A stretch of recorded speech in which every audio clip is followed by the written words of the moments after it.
Hello बच्चों, स्वागत है आपका आपके चैनल हेज इंस्टा ऑफिशियल पर। आज की मैथ्स क्लास में ना मैं आपको बहुत इंपॉर्टेंट चीज़ बताने वाला हूँ। क्या? AP arithmetic progression. आपको पता है कि जो हमारा एपी होता है वो हमारे लिए बहुत इंपॉर्टेंट चैप्टर है हमारा, ठीक है। ये सिर्फ और सिर्फ हमारे एग्जाम में इंपॉर्टेंट नहीं है बेटा, हमारे डेली लाइफ में भी बहुत इंपॉर्टेंट है। किस एग्जाम में डेली लाइफ में इंपॉर्टेंट है ये मैं आपको वीडियो के बाद में समझाऊंगा। ओके, तो सबसे पहले हम बात करते हैं अपने सिलेबस की, किस तरीके से हमें इसको प्रिपेयर करना है, किस तरीके से हमें इसमें काम करना है। ये चीज़ें मैं आपको यहाँ सिखाने वाला हूँ, तो बेटा इस वीडियो को बिल्कुल भी स्किप नहीं करना, ठीक है। और क्यों क्या करना, अगर आपको मेरी वीडियो पसंद है तो अपने फ्रेंड्स के साथ में इसको शेयर करना नहीं भूलना, मेरी वीडियो को लाइक करना और इसको अपने जो है चैनल को सब्सक्राइब करना, ताकि मैं जो आपके रोज नई वीडियो लेकर आ रहा हूँ वो आपको मिलती रहे।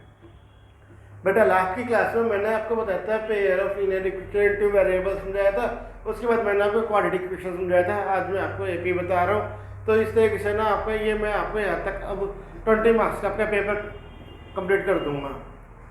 ओके, यहाँ पे ना मैं आपको आगे बढ़ने से पहले एक बहुत ज़रूरी बात बताने वाला हूँ। बेटा मैं ना कुछ फील कर रहा हूँ, आजकल देख रहा हूँ कि इंटरनेट पे ना बहुत सारी वीडियोज़ आ रही हैं, बहुत सारे बड़े चैनल्स की भी वीडियोस आ रही हैं, सब वीडियोस बना रहे हैं बच्चों को कराने के लिए। तो वहाँ पे मैं एक चीज़ देख रहा हूँ, सब ना अपने अलग अलग तरीके लेकर आ रहे हैं, बता रहे हैं आपको कि इस क्वेश्चन को ऐसे करो, उसको क्वेश्चन को ऐसे कर दो, ऐसे कर दो, शॉर्ट में कर दो, ये कर दो, बहुत सारे तरीके बता रहे हैं। तो बेटा प्लीज़ मेरी बात मानो, मैं बोर्ड में मुझे एक्सपीरियंस है कॉपी चेक करने का। मैं पिछले लगभग 10 साल से बोर्ड में जाता हूँ कॉपी चेक करने के लिए, मुझे पता है कि किस तरीके से वहाँ पे चीज़ें होती हैं। मैं इन सब चीज़ों को बहुत अच्छे से जानता हूँ, मैं आपको समझा रहा हूँ। इन चीज़ों के चक्कर में बिल्कुल मत फंसो, कोई भी नई ट्रिक बिल्कुल भी अप्लाई मत करो अपने पेपर में। आपके पास में आपकी एनसीईआरटी की बुक है, जो आपकी एनसीईआरटी की बुक में आपको सिलेबस दिया हुआ है ना, जो एनसीईआरटी बुक में आपको फॉर्मूला दिया हुआ है, आपको सिर्फ वही फॉर्मूला अप्लाई करना है, इसके अलावा आपको कोई फॉर्मूला नहीं लगाना है, ठीक है। बिल्कुल मेरी बात को ध्यान से सुन लो, आपको कौन सा फॉर्मूला यूज़ करना है, सिर्फ जो आपके एनसीईआरटी बुक में दिए हुए वही फॉर्मूला यूज़ करना है। और साथ में ना आपको जो क्वेश्चन आपको दिया होगा उसके अंदर वो बताएगा कि वो आपको कौन से फॉर्मूले से उसको सॉल्व करना है, आपको सब उसी फॉर्मूले का यूज़ करना है। अगर आप कोई भी उसके अलावा अपने तरीका लगाते हो तो वो आपका क्वेश्चन कटेगा ही कटेगा, उस पर आपको मार्क्स नहीं मिलने वाले बिल्कुल भी।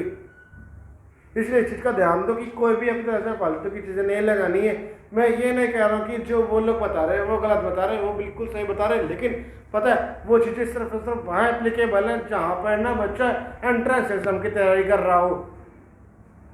जहाँ पे बच्चा क्या कर रहा हो, एंट्रेंस एग्जाम की तैयारी कर रहा हो, वो सिर्फ वहाँ के लिए एप्लीकेबल है। क्योंकि एंट्रेंस एग्जाम में क्या होता है बेटा, कि जो आपके क्वेश्चन होते हैं ना वो एमसीक्यू टाइप के होते हैं, पूरा का पूरा पेपर, पूरा का ही पेपर आपका एमसीक्यू होता है, उसमें एक भी थ्योरी का क्वेश्चन ना होता। तो वहाँ पे सिर्फ फटाफट फटाफट उनको जो है आंसर लगाने होते हैं, इसलिए वो जो है ट्रिक्स अप्लाई करते हैं। लेकिन हमारे साथ में ना जो हम सीबीएसई के हैं, हमारे साथ में ये चीज़ें अप्लाई नहीं होती। चाहे हम सीबीएसई की बात करूँ, मैं यूपी की बात करूँ, या मैं आपके जो है आईसीएसई बोर्ड की बात करूँ, या मैं एनआईएस बोर्ड की बात करूँ, मैं किसी भी बोर्ड की बात करूँ, हमारे साथ में ये चीज़ें अप्लीकेबल नहीं होती। अगर हमारे पास में एमसीक्यू आते भी ना तो एक लिमिटेड नंबर में एमसीक्यू आते हैं, बाकी सारे मेरे थ्योरी वाले क्वेश्चन होते हैं। तो हम क्यों दो दो तरीके याद करें, क्यों हम दो दो तरीके अप्लाई करें, जब हमें पता है थ्योरी वाले के लिए तभी मुझे दूसरा तरीका अप्लाई करना है।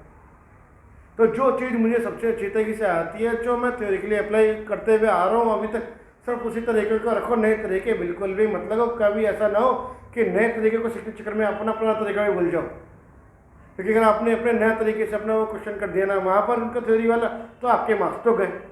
आपने भले बिल्कुल सही आंसर लिखा, बिल्कुल सही करा है, वैसा हो जाएगा, लेकिन उनने वो नहीं मांगा ना, इसलिए आपको वो चीज़ बिल्कुल भी अप्लाई नहीं करनी है, ठीक है। इस बात को बिल्कुल ध्यान रखना। चलो अब आते हैं लौट के क्वेश्चन पे, आते हैं अपने चैप्टर पर। हमें क्या पढ़ रहे थे, मैंने यहाँ पे आपको एपी सिखा रहा हूँ बेटा। एपी के अंदर ना मैं सबसे पहले आपको बता रहा हूँ सीक्वेंस। सीक्वेंस क्या होता है कि जो हमारी नंबर की रेंज होती है ना, जो हमारे नंबर्स होते हैं, उन नंबर्स के बीच में एक कॉमन डिफरेंस होता है, और वो उस डिफरेंस के साथ में आगे तक उसी सीक्वेंस में आगे अपने आप को फॉलो कर रही होती है। तो जो भी कोई इस तरीके की सीक्वेंस होती है वो मेरी एपी कहलाती है। क्या कह रहा हूँ मैं कह रहा हूँ कि कोई भी एक सीक्वेंस जिसके टर्म्स के बीच में एक डिफरेंस, ऐसा डिफरेंस है जो सब में बराबर बराबर डिफरेंस है, उसी डिफरेंस के साथ में वो कॉमन डिफरेंस के साथ में वो आगे अपने आप को फॉलो कर रही है, वो चीज़ कहलाती है मेरी अर्थमेटिक प्रोग्रेशन। ओके, अब आते हैं टर्म्स। टर्म्स क्या होते हैं, जो मेरे डिजिट्स होती है ना, कि पहले नंबर की डिजिट है, दूसरे नंबर की डिजिट है, तीसरे नंबर की डिजिट है, लास्ट नंबर की डिजिट है, ये चीज़ मेरी टर्म्स कहलाती है, जो मैं आपको यहाँ पे दिखा रहा हूँ। देखो मैं यहाँ पे एक सीक्वेंस लिख रहा हूँ सिंपल से, बिल्कुल बेसिक आपको समझाने के लिए। 2, 4, 6, 8 और 10। मैंने एक छोटी सी यहाँ पे एक सीरीज लिख दी है यहाँ पे। तो इन सबके बीच में आप देख लो कि सब में ना 2 का डिफरेंस आ रहा है। तो ये क्या हो गई आपकी एक एपी बन गई। अब इसमें ना ये जो पहला वाला है ये क्या कहलाता है, A N N N N होता है नंबर ऑफ टर्म, इनका होता है नंबर ऑफ टर्म। ठीक है, इसका नंबर कितना है 1। तो यहाँ पे n इक्वल टू कितना हो जाएगा, इसके लिए 1 हो जाएगा। तो a1 कितना हो जाएगा 2, a2 ये मेरा 2 हो गया, a3 हो गया, a4 हो गया, 5 हो गया, तो a2 हो गया मेरा 4 हो गया, a3 कितना हो गया 6 हो गया, a4 कितना हो गया 8 हो गया, a5 कितना हो गया 10 हो गया। ठीक है, ये चीज समझ में। फिर इसमें सेकंड चीज होती है डिफरेंस। डिफरेंस क्या होता है बेटा, डिफरेंस होता है किन्हीं भी दो टर्म्स के बीच का जो डिफरेंस होता है वो इसका कॉमन डिफरेंस कहलाता है। तो हायर वैल्यू से लोअर वैल्यू का माइनस कर देंगे किन्हीं भी दो को। जैसे मान लो मैं a2 में से माइनस करूंगा a1 को, या a3 में से माइनस करूंगा a2 को, या a4 में से माइनस करूंगा a3 को, या a5 में से माइनस करूंगा a4 को। तो जितना को किसी को भी मैं माइनस कर लूं, सबके बीच का जो डिफरेंस होगा ना वो मेरा 2 ही आना है यहाँ पर। तो ये किसी को भी आप कर लो, ये आपका जो डिफरेंस निकल गया यहाँ पर, ये मैंने टर्म्स निकाल ली, ये मेरे डिफरेंस हो गया। तो आपको ये पता चल गया।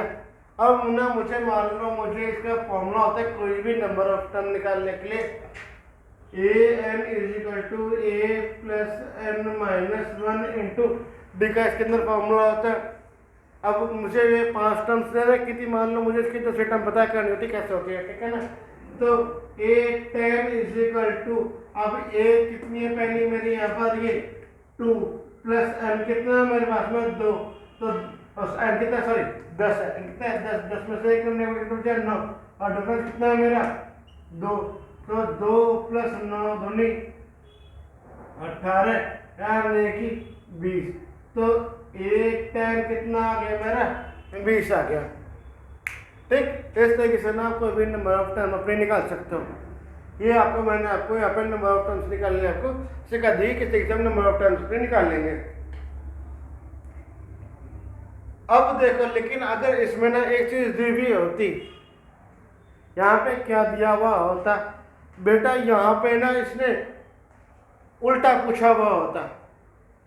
उसने क्या पूछा हुआ होता, उल्टी सीक्वेंस दी हुई होती। उल्टी सीक्वेंस का मतलब उसने क्या करा हुआ होता, ये उसने ना पहली टर्म दे दी होती, लास्ट की टर्म दी होती, ये टर्म दी होती और इसने नहीं दी होती। कैसे, जरा मैं यहाँ पे लिख कर दिखा दूं।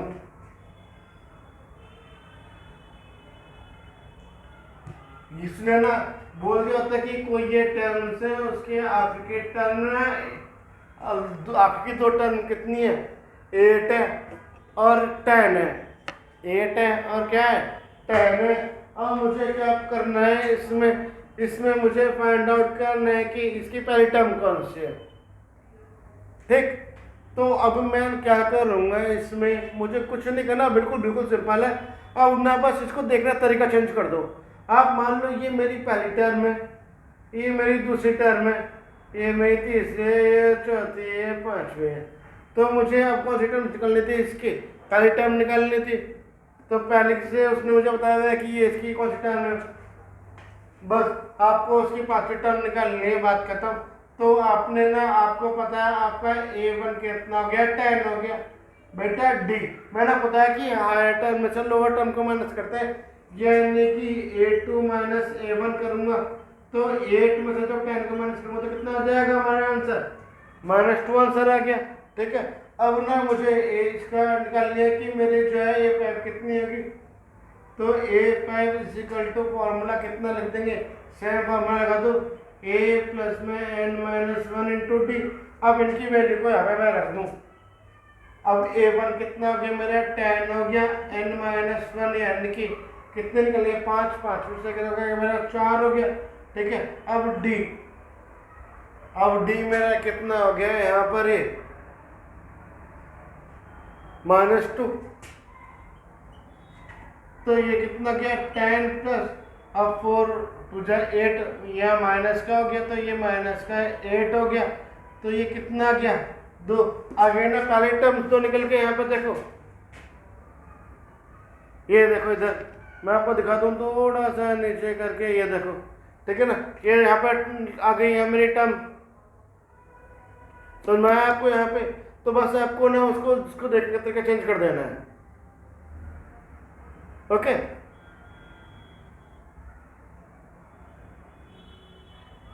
चलिए अब मैं आपको बताता हूँ इसमें ये मेरे टर्म्स के तरीके हो गए निकालने के। अब इसमें ना कुछ इस तरह ये क्वेश्चन आ जाते हैं बेटा कि जैसे कि आपको ना 2 नंबर है, कोई भी उन 2 नंबर में आपको क्या करना है कि उसने दिया हुआ कि वो 2 नंबर की सीरीज है, जो सीक्वेंस है उसमें 2 नंबर के हैं, वो इस तरीके से सीक्वेंस है सीरीज कि वो ना सारे नंबर 3 से डिविजेबल हैं, नंबर के 3 से डिविजेबल हैं और 2 नंबर के हैं। अब उनकी आपको सीरीज तैयार करनी है, तो कोई प्रॉब्लम वाली बात नहीं है। आप बता सकते हो कि उसने पूछ लिया कि कितने नंबर बैठेंगे, उसमें कितने नंबर की सीरीज बैठेगी। अब मैं क्या करूँ, वो कितने नंबर की सीरीज बैठेगी तो उसको कैसे करेंगे। देखो अब मैंने बोला कि 2 नंबर के वो है डिजिट नंबर है और वो क्या है, वो 3 से डिविजेबल है। तो बेटा 3 से डिविजेबल होने वाला 2 नंबर की डिजिट सबसे पहले 12 होती है। 12 से पहले 11 आता है, 11 की टेबल में नहीं आता, उससे पहले 10 आता है, 10 की टेबल में नहीं आता, उससे पहले 9 होता है, तो 9 तो डिजिट का होता नहीं, तो पहला नंबर मेरा हो गया 12। अब है आखिरी नंबर, लास्ट नंबर मेरा कितना है 99, क्योंकि 99 के बाद में 100 आएगा, 100 हो गया मेरा 3 डिजिट का, तो उससे पहले मेरा 99 है, 99 मेरा 3 से डिविजिबल है। ठीक, अब मुझे फर्स्ट टर्म पता चल गया, मुझे लास्ट टर्म पता चल गई। अब मुझे निकालनी है नंबर ऑफ टर्म, और नंबर ऑफ टर्म निकालने के लिए क्या करते हैं बेटा, ये होता है ना a plus n minus 1 into D. अब इसकी नेक्स्ट मुझे पता कर लेंगे, इसका नेक्स्ट नंबर कौन सा हो जाएगा 14 हो जाएगा, और डिफरेंस कितना हो गया इनके बीच का 3 डिफरेंस हो गया, तो बस ये कितना होगा 12 प्लस में है ना। अब मुझे ये तो यहाँ पता ही नहीं है n कितना, ये भी n मुझे पता ही नहीं है, तो ये n मुझे पता है कि यहाँ पे ना ये 99 है, ठीक है। तो n माइनस 1 और d कितना है मेरा यहाँ पे 3, तो ये 99 is equal to 12 plus 3n minus 3। अब ये ऐसे कर दो तो ये कितना हो गया, मैं सबको इधर ले आऊँ, तो 3n इज इक्वल टू कितना हो गया 99 माइनस 12 प्लस 3 का, इनको कर दूं मैं, तो ये कितना गया 3n इज इक्वल टू 99 में से ना मैं और उसमें और 12 को माइनस कर दूं, तो कितना हो गया मेरा ये 7, और ये कितना हो गया मेरा 8, और इसमें मैं 3 जोड़ दूं तो कितना उठ गया, ये मेरा 90 हो गया।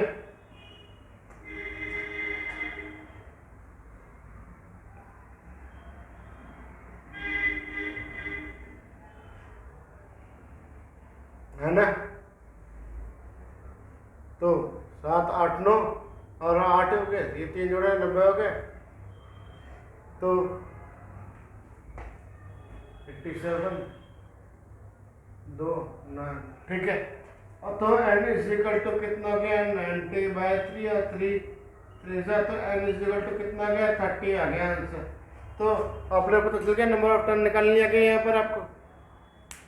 तो ये चीज़ हो गई आपके यहाँ पर, इस तरीके के आपके क्वेश्चन आते हैं बोर्ड में, आपको वो इन तरीके से अपने सॉल्व कर लेना है आपको। ओके, समझिए बात को मेरे को।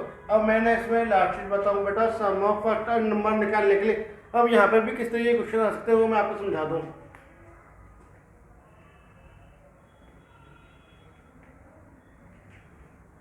सबसे पहले ना मेरे पास में होता है कि भाई मेरे पास में कोई भी सीरीज है, मैं भी वही सीरीज ले लेता हूँ जो मैंने पहले ले रखी थी,